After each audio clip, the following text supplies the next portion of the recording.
everybody, today I'm going to be making the crepes from my book, Wait That's Vegan. They're on page 29. It was a request from my friend Rachel, and here we go. It's the easiest thing. You're going to be loving that you have this recipe. So the recipe calls for chickpea flour, but I only have in the house right now garbanzo, which is chickpea, and fava bean flour. It's the same, it's just a mixture, it does the same thing. So in this time that we're in, I'm basically using what I have. So it's a half a cup of the flour.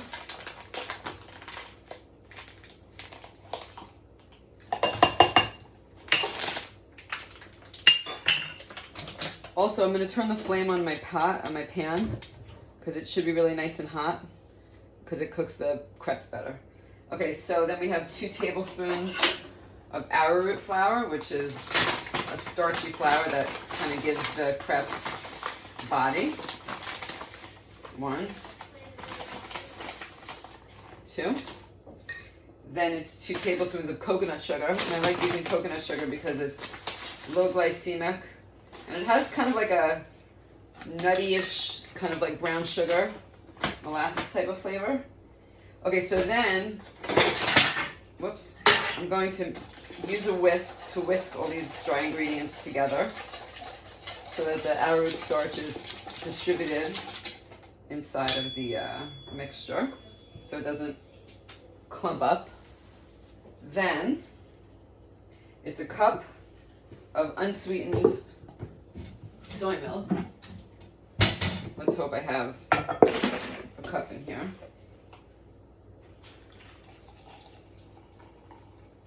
Perfect. Cup of milk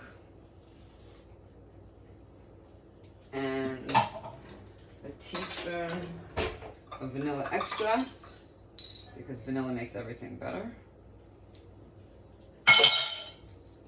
I noticed yesterday in the video that I made, because I wasn't talking, I noticed how noisy that I am in the kitchen. It's pretty funny. Nobody else in my house thought that was funny because they said that's how it is normally. Oh, and don't forget a little pinch of salt.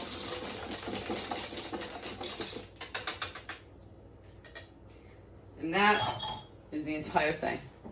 So now I'm going to take my butter. This is vegan butter from my book, but you can use any vegan butter you like. I'm going to throw it on. Okay, so this is my griddle pan. It's a nice flat griddle pan, cast iron. A little butter.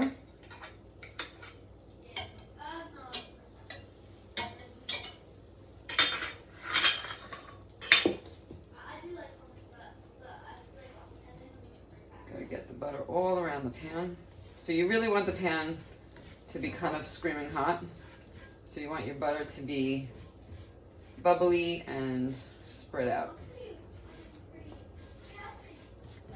Okay, the other important thing about this recipe is how much batter you put down at a time. So a quarter of a cup is about as much as you need to make it just the right thinness / thickness. So we take a quarter of a cup. And then what you're going to do is once you put it on the pan, you hear it sizzle, you pick the pan up, and if I'm a righty, so I'm going to help myself with my right hand, kind of spread it out a little bit so it's nice and thin, and just let it cook. Here, I'll try to, so we're just going to let it cook until it's nice and dry on the top and bubbly. So this is the part on a cooking show where they usually edit it. So they just cut right to the part where they're done. But this is real life Instagram TV. So what I usually do at this stage is put things away so that my kitchen is nice and clean. And I recommend a nice clean kitchen because it makes you want to cook even more. So every time you walk in the kitchen, it's nice and clean. I keep all my supplies right above my workspace.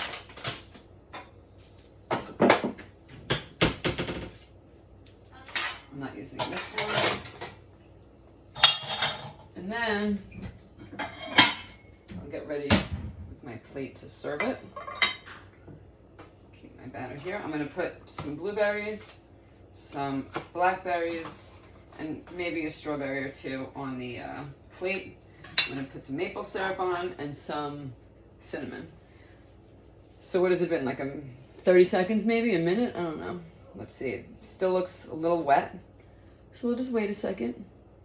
So for those of you who have my book out there, I'd love to know what you've been making and or what you want to see me make, because now that we're home, pretty much until they tell us not to be, that's all we're going to be doing. But also, I can only really make things that I have ingredients for, and I have ingredients for a lot of things, because a lot of things in my book are very kind of everyday basic stuff. Okay, so here we go. Ready? Flipping.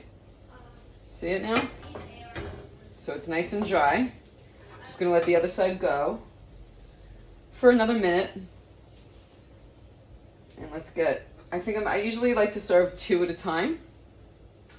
So, you know, again, multitasking, trying to keep things moving.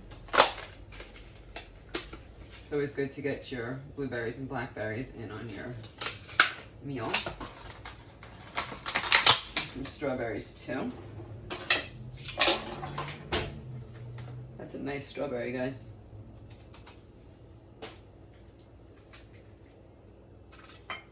And, you know, listen, this doesn't have to be fancy.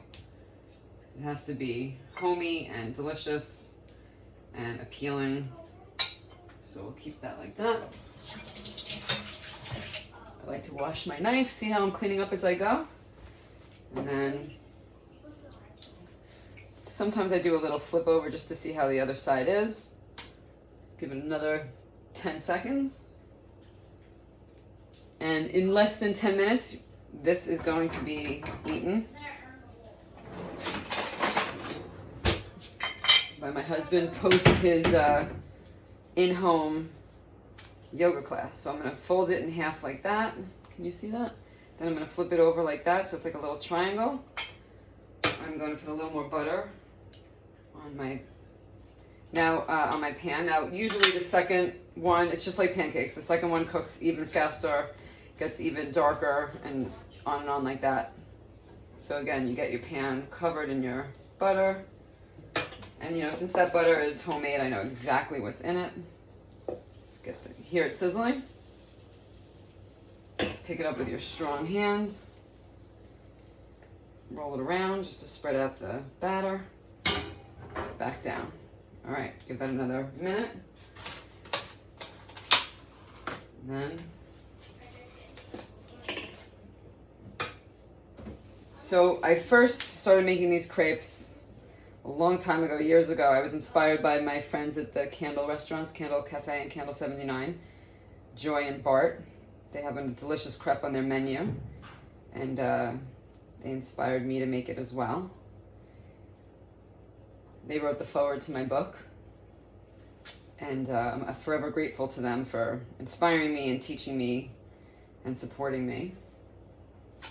So I wish I had like some kind of, you know, musical background, but maybe you hear my son out there playing Fortnite. Of course, now he's quiet. Oh, there he is. You hear him? So it's still a little wet on the top. You see how it's wet over here? You want it to get a little drier. There's a little darker. Am I doing okay? I'm getting a thumbs up from the peanut gallery over here. It'll be ready in 1 minute. Let's see how this looks. Nope, still too loose. You really want to be able to grip it with your spatula. Oh, it's a person. It's a person. It's a real person. It's a real person. And don't worry, the first one stays plenty hot, so you don't have to worry about keeping it heated up. But if you have company or something like that, what you can do is you can heat your oven to like 200, have a sheet pan ready, line it with some parchment paper, and then you can make the crepes, put them on the baking sheet, put it in your oven, and just keep it there, loading up with crepes until you're done with the batter. This batter makes 6. I have to look at my book to see how many it makes. Okay, here we go. Flipping. See, just smooth it out. Hear it sizzling? Hear the Fortnite happening? It's very exciting over here. So if you have essentially chickpea flour or the mixture of the garbanzo and the chickpea flour, you got your soy milk, your arrowroot, some sugar. You can make these crepes in, we're at 10 minutes. Yeah, little less than 10 minutes and you're good to go. Or a little more than 10 minutes. Let's see what happens at the end.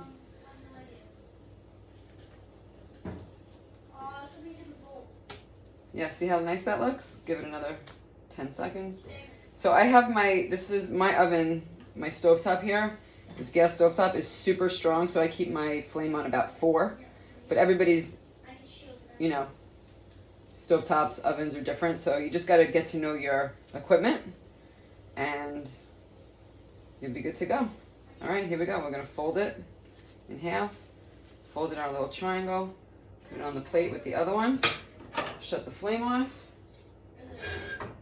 I'm going to make a nice drizzle of maple. Always garnish it, makes the food look really pretty. There's a little extra cinnamon, a little more than I anticipated, but there it is, everybody. Crepes from Wait That's Vegan. Enjoy.